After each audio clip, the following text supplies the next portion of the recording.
Joining us on Your Stocks today is our ladies special edition of the show. So we have Gaurang, Shah of Geojit BNP Paribas Financial Services to answer all your stock queries, and we have Pankaj Mathpal of Optima Money Managers on our personal finance front. So afternoon, gentlemen. Let's get to our first caller. We have Usha, who calls us from Jabalpur. Usha, go ahead. Yes, I want to invest in SBI, about 100 shares for long term. I want to know if this is the right price to enter now. Okay. When you say long term, what would you mean by it? Maybe your time frame in mind? About 3-4 years. Okay. And do you already have investments in equity shares? Yes, I have investment in other shares, but not in SBI. Not in State Bank of India. Okay. Gaurang, what would you recommend to Usha? Actually, Usha, I had one more question. Any more banks you have stock investments in? Yes, I have ICICI and PNB. Okay. You have holdings in ICICI Bank and Punjab National Bank. Gaurang, what would you advise Usha? She wants to enter SBI at current levels from a long-term perspective. Would it be a good call considering valuations are cheap or cheaper? Yes, Ekta, good afternoon to you. Well, valuations are already cheaper given the kind of correction and knock that the Bank Nifty has seen, and by the virtue of that Bank Nifty correcting, you have also seen the banking stock, both PSU as well as private sector banks correct. So from here on State Bank of India specifically, the downside looks extremely protected given the kind of correction that we've already seen. And there is some improvement visible in terms of quarter-on-quarter earnings that the bank delivered in terms of, net asset, gross asset, quality deterioration has improved a little bit, provisioning, restructuring has given a better sign, net interest income, net interest margin, both have given improvement visibly. So my sense is that from here on your downside looks extremely protected. It's going to be very difficult to identify a particular level wherein below that, the stock will not go, but from current valuation, as a disclosure, we do have a positive coverage. And our price target with a 1 year plus time horizon stands at, I think, about 345. On our other two investments, ICICI Bank, again, a promising bank, and there is meaningful turnaround Ekta in the numbers as well. Our target is about 365 to 385, but I'm afraid with State Bank, with Punjab National Bank, there we have a sell call. And my advice would be if she wants to exit from Punjab National Bank, in case if she's not suffering a huge damage, then something like a Yes Bank or an IndusInd Bank will also be preferable. At the same time, I would like to request her that don't put your entire investment in one particular sector. You need to diversify. All right. I hope that advice works for our caller. Up next, we have Madhuri, who is called in with a query on her personal finance. Hi, Madhuri. हाय हाय, आपका क्या सवाल है बताइए? मेरा mutual fund में investment है, axis mid cap fund में है, ठीक है, और रिलायंस इक्विटी अपॉर्चुनिटीज और बीएनपी परिबस इक्विटी फंड, ओके, और Birla sunlight frontline equity, okay, और सुंदरम सिलेक्ट मिड कैप में है. ठीक है. तो मेरी चॉइस बराबर है या नहीं, और अगले 5 साल में एसआईपी कर रही हूँ. आप पिछले 5 साल से इसमें रेगुलर नहीं, अभी ये नया किया है निवेश. अच्छा, ये सब नया है, ठीक है. हाँ, अगले 5 साल करने वाले. Okay, fine.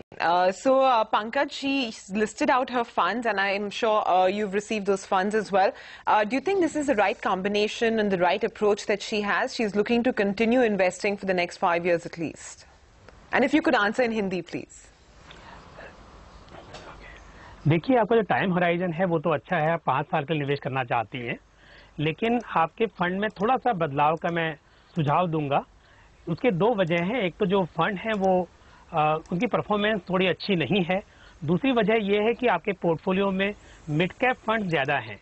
हम देखते हैं कि मिड कैप फंड में थोड़ी वोलेटिलिटी, मतलब उतार चढ़ाव ज़्यादा रहता है, जिससे आपके पोर्टफोलियो का रिस्क बढ़ जाता है. तो मेरा सजेशन आपको ये है कि आप एक एक्सिस मिड कैप फंड और दूसरा रिलायंस इक्विटी अपॉर्चुनिटी फंड, इन 2 स्कीम में से आप निकल जाएं.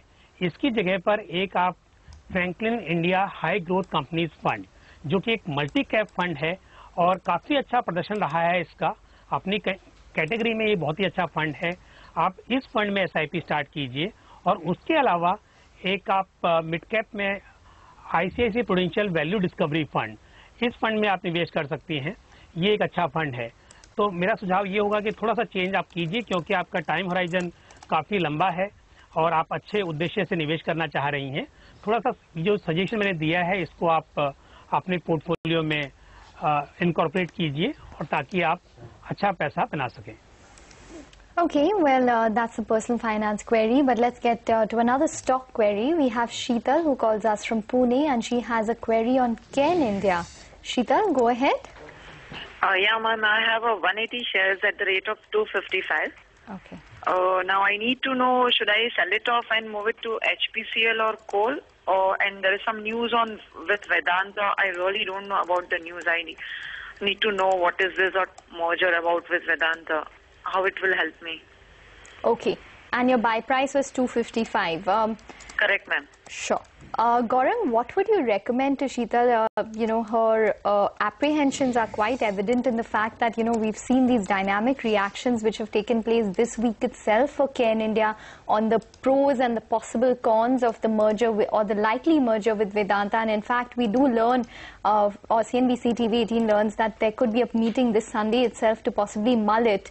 What is your sense in the context of all of this news? What would you recommend to her, considering that she's currently even sitting on a loss on Ken? Yes, Ekta. So first, a disclosure from my side. We do have a whole recommendation on Ken India. This was, of course, before this merger, supposedly merger news that came out. And, of course, like you rightly mentioned, over the weekend, we may possibly have the announcement finally coming through from the respective management. Now, in terms of synergies, well, it is only prudent to hear from the management, because given the two diversified businesses that they have, Vedanta on one side, Ken on the other side, how the synergies are going to work, it's difficult for me to anticipate as of now, unless the management throws the clarity in case if this news flow happens over the weekend. So that's wait and watch as of now. But the other prudent question that she asked was, can she shift from here?